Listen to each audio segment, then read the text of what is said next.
Today we're going to show you how to use the Funkyneedlework Curvy Geese Ruler, which also works really well with the Funkyneedlework Easiest Geese and Cathedral Windows Ruler. But we're going to do a different demonstration for that one. So we'll start with this one today. I'm going to show you how to use the slots in it.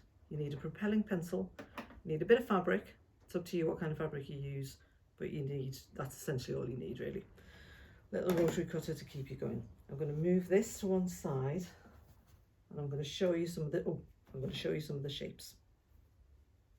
So this is what you're going to essentially make, this shape here. When it's put together in a circle, not quite convinced what that shape is, dodecahedron, something like that. Don't know what it's called exactly, we'll call it a circle for now, which is this shape here over my shoulder. Or you can put them in so that they change direction as you go in. So these, here are some that I've put together. I'll lift them up and show you. So when they're stitched together, we can make curves like this. You can also do them the other direction, or you can do them so that they almost look like a butterfly and have them pointing different directions. So let's begin. Here we are. So we're going to have some white fabric to begin with. And this is just an ordinary plain cotton. I've used white in the middle of all of mine. You can change the colour and vary it and make it your own. Whatever you want to do with your pattern is up to you. So I'm just going to cut this. I'm also using a little rotary cutting board which turns. But if you haven't got one of those, just turn your board around as you go in. So I'm going to put this on here. I wonder for economics that way. We'll go with that way instead. So I've got it doubled, and you can cut through doubles, but you'll need to single them out to draw on. So I'm just going to cut away from myself, blade away, turn it, cut away from myself again. You'll notice that I'm putting the blade away. I had a bit of an incident with a little bit of a sharp thing recently, and I regretted not putting the blade away as it turned. This is just one more side, and then that bit there. Right, okay, before you lift the ruler up, pull the fabric away to make sure it's all cut, and it is. So I've got two pieces here, but I need to separate them out. And you need to decide which way up you're going to have the writing. Is it the right way up or the wrong way up? Which way are you going to have your geese flying, at which direction? And if you have them all the same way or the other way up. So I've got a propelling pencil. These slots are perfect for this. You can use any kind of quilt marking tool. It's absolutely fine. You can use a dressmaking pencil if you can get it to a fine enough point to fit through the slots. I like pencil because it just washes off, and it's a very old-fashioned traditional thing to use. So you've got these lines on here. Now I'm going to choose some batik, and you can either have different colours on each side or the same colour on both sides. So I think I'll do one with the same colour on both sides. Let's have a nice bright one. Oh, I like that green one. I'll have that.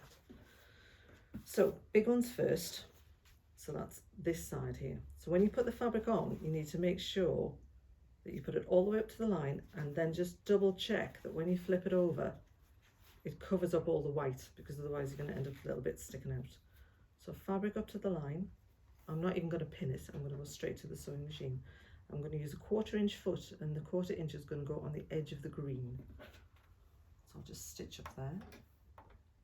I've got the machine is on just a straight stitch, and it's a 2.2 length because I'm not going through a lot of layers, so a 2.2 is fine.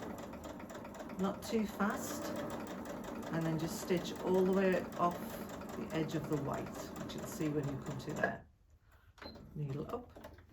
Always take your work out the back of the machine and through the thread cutter. So then we're going to flip that back over, finger press it. I tend not to stretch too much when I'm finger pressing, just more of a squeeze than anything else. Flip it over again, put the ruler back on, and trim that green bit off, like this.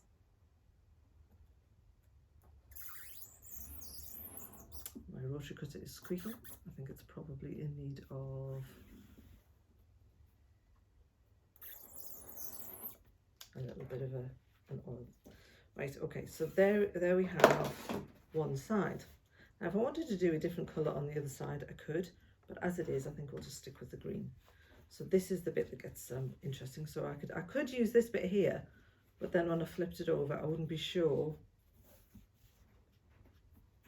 that all the white was covered.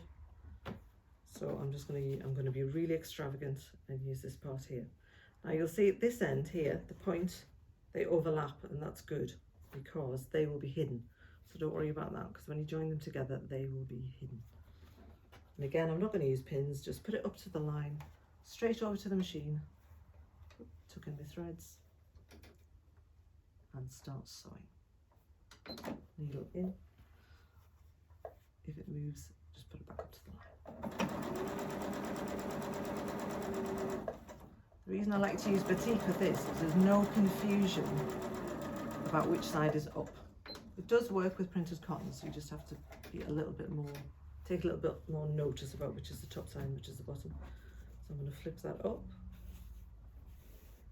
squeeze it, turn it over again, ruler back on to trim off the excess. You won't waste all these extra little pieces. You'll find a use for all of those.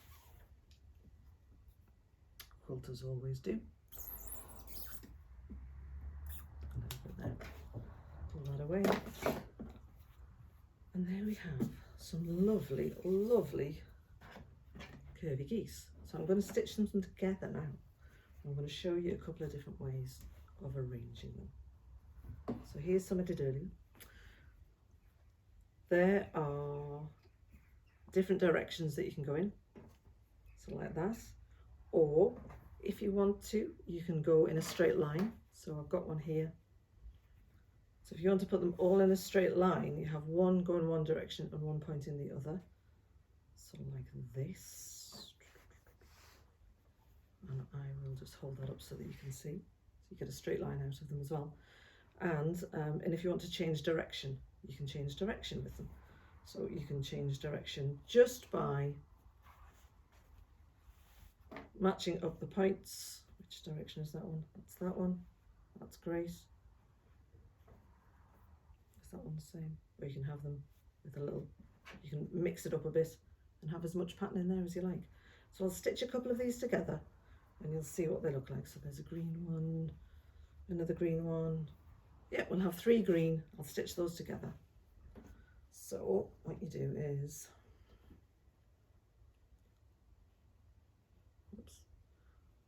match them up. I'm not even going to pin them because these are perfect shapes. You've cut them out yourself, so you know that they're right.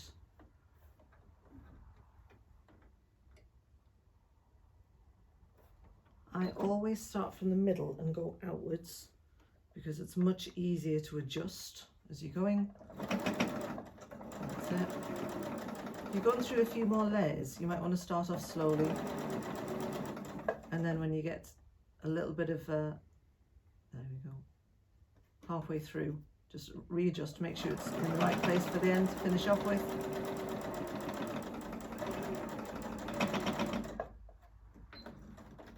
And up and out, open it up.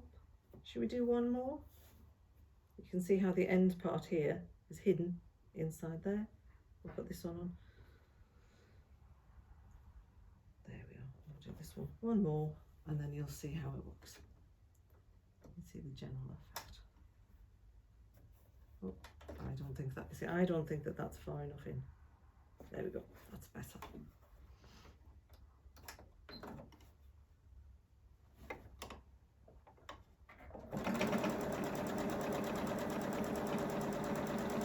And again, you're just doing a 1/4 of an inch seam all the way down the edge and off the end. There we go. And I'm just going to fold it over. Now you see that the edges, I'll show you the backs first, because there are thicker pieces on one side than the other. The seams will naturally all go over one direction. Finger press them down, turn them over. You might want to trim off your spaghetti to get the good look, but that essentially is the Funky Needlework Curvy Geese Ruler.